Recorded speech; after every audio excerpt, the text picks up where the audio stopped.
વડોદરા જિલ્લા ભાજપ કાર્યાલય ખાતે ગઈકાલે મધ્ય ઝોનની બેઠક યોજાઈ હતી। મધ્ય ઝોનની બેઠકમાં પ્રદેશ મહામંત્રી રત્નાકરે નવા પ્રમુખોની ખાસ કાર્યકરોની વચ્ચે રહેવા તાકીદ કરી હતી। આ બેઠકમાં મધ્ય ઝોનના પ્રભારી ગોવર્ધન જરફડિયા સહિત વડોદરા શહેર તથા જિલ્લા છોટાઉદેપુર, દાહોદ, મહીસાગર, પંચમહાલ, ખેડા, આણંદ જિલ્લાના ભાજપ પ્રમુખ ઉપરાંત સંબંધિત જિલ્લાના પ્રભારીઓ પણ હાજર રહ્યા હતા।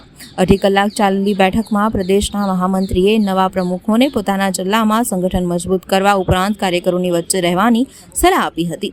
બેઠકમાં પણ 3 જિલ્લાના નવા પ્રમુખો અંગે કોઈ ચર્ચા થઈ ન હતી, જેથી નવા પ્રમુખોનું રહસ્ય હજી પણ અકબંધ રહ્યું છે। સંગઠન પૂર્વ અંતર્ગત હજી સુધી મધ્ય ઝોનના વડોદરા, ખેડા, પંચમહાલ જિલ્લાના ભાજપના નવા પ્રમુખની જાહેરાત બાકી છે।